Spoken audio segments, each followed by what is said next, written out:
Hello, everyone. Welcome to my YouTube channel. If this is your first time tuning in, my name is Adrielle, and I am currently narrating a story of my life dating back from January 2016. In a previous episode, I talked about how I found out that I had to move out of my apartment April 4th, 2023. And in this episode, y'all, I'm going to talk about the coaching session I had with Andrea. So here it goes. So it's March 23, 2023. I had a coaching session with Andrea. So I booked it probably a week before then. Coaching sessions was something that Andrea was doing at the time. And it wasn't free, but it's okay. It wasn't free. I had to pay $100 for it, but I just felt like, let me just have a discussion with her about my process and what I was going through, and just to gain some more insight. Now, looking back, I don't even know why I booked the session, because I said I wanted to gain more insight, but I don't know. I think I was so confused about the whole eviction thing too as well, that I felt like she was more knowledgeable about the match made in heaven process and going to the promised land. I think that's the reason why. But looking back, I'm like, why did I even book the session? Anyways, I booked the session with her. Now, at this time, Andrea had moved out of her own place where she lived. And she said that, God was transitioning her to the promised land. And she put out a prophetic word too as well, that there are many of you that God is telling you to move from your environment, wherever you're living right now. God is telling you to move. He's telling you to move because he's transitioning you to the promised land. He's transitioning you to the promised land. Be obedient. I know it's not easy, but God is taking you to the promised land. So when my whole eviction thing went through with Hidden Valley, and I was told I had to leave April 4th, 2023, I'm like, okay, God is taking me to the promised land. Maybe that's the reason why he wants me to leave. So I booked the session with her, and I think the session was like at 1:00 or so. So I'm there, and it's just a black screen. And I'm like, hello, can you hear me? Can you see me? Because I was probably thinking there was maybe some internet issues going on. And then she's like, yeah, I can see you. She's like, yeah, I have my camera off because during this period of transition, God told her to not show her face. Now, I will say this. On YouTube, Andrea wasn't showing her face either. But then again, there were times in the past, even in 2022, where Andrea would show her face and not show her face, show her face and not show her face. But she said that she got instructions from God at that time not to show her face on YouTube or on any platform, that while she's transitioning, that she shouldn't show her face on any platform. I'm like, okay. Listen, I'm someone that I honestly believe whatever God is telling you, be obedient, right? Now, at the time, I thought what she was saying was legit, but later on, we're going to talk about Andrea. Anyway, so I had my screen on. I'm basically telling her my story about like the whole Brandon situation and how I had no idea that witchcraft was done on me, that I had never met Brandon, and I didn't even know he knew who I was. And then I start telling her stuff, and then she's kind of quiet, and she said, oh, don't worry, I'm writing notes. I'm just writing down what you're saying. I'm like, okay. So I'm telling her, like, man, I honestly didn't know how he knew who I was.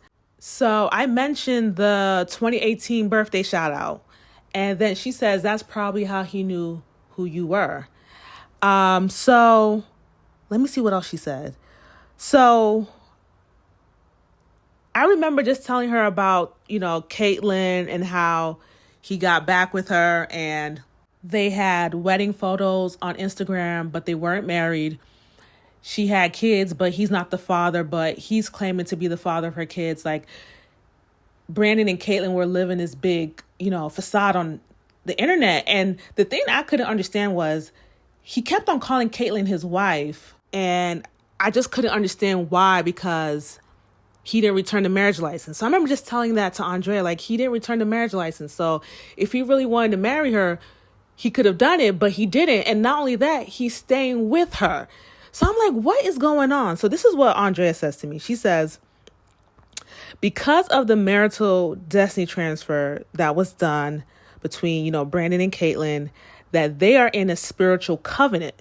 So yes, he isn't, married to her physically and legally, but because of that covenant, that is what is keeping him together. And that is why he's referring to her as his wife, because she said that her prodigal did the same thing, that her prodigal would refer to someone as his wife. And she was kind of like, what? Why is he saying that? Why is he doing that? Because he wasn't married. That was when she found out that a destiny transfer was done. And a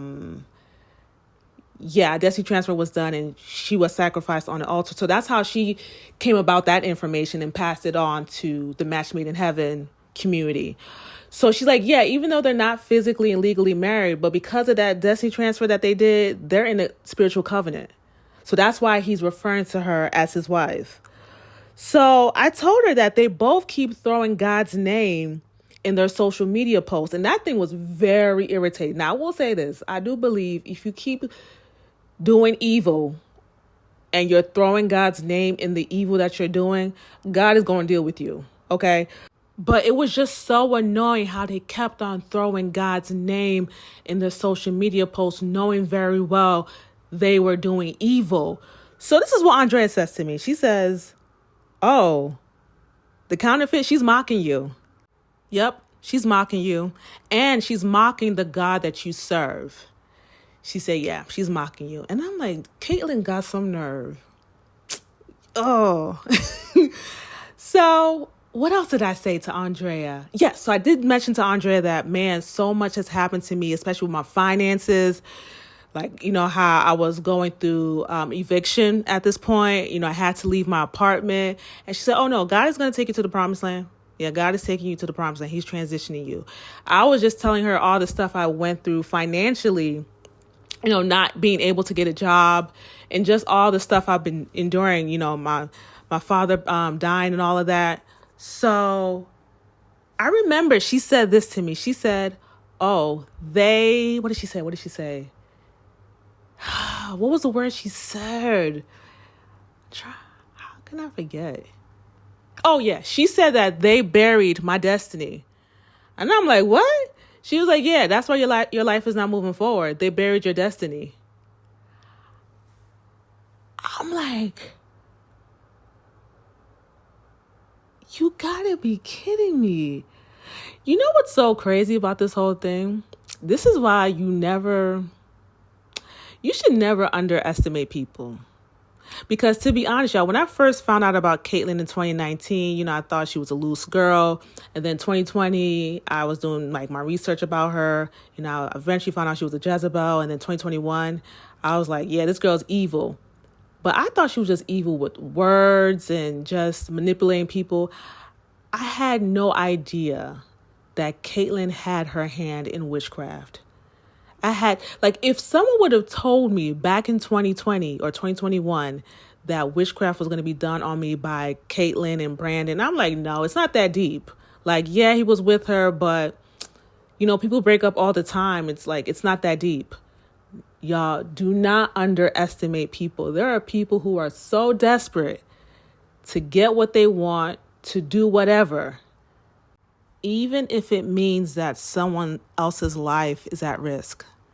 Even if it means that someone else's livelihood is going to be wrecked and messed up. Like, some people just do not care, y'all. There are people out there that see life through their own lens, and their lens is just pure evil. So if you're someone that your lens is, light, your lens is positivity, goodness, righteousness, don't think everybody is seeing the world that way and acting that way too. So yeah, she was like, oh, they buried your destiny. I'm like, oh my goodness. And mind you, y'all, I don't even know these people. That was another thing. I was like saying to God, like, God, I don't even know them. I don't know Caitlin. I don't know Nami. I don't know Stephanie. I never met Brandon. Like, what? This is just weird. I don't know these people. So, what else again happened? But she was just giving me more insight about the whole, match made in heaven process. Now, she did say one thing. Ooh, she said this. She said, there's going to come a time where God is going to tell you to let go of your spouse. And when she means spouse, I mean the prodigal spouse. I'm like, She said, yeah. She said, but don't worry. Don't be alarmed. But there's going to come a time where God is going to tell you to let go of your prodigal spouse. Now, at that time, it didn't make sense because I was praying for him, y'all. I would, intercede for him.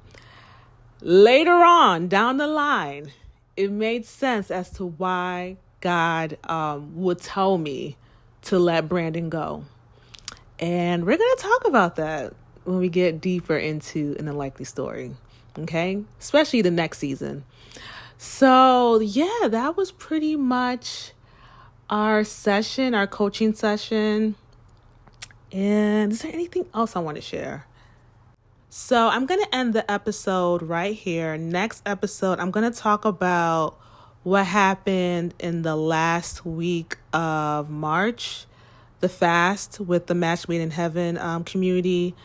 And yeah. So if you are liking An Unlikely Story, please like, comment, and subscribe. Please also share my videos as well. And until next time, bye.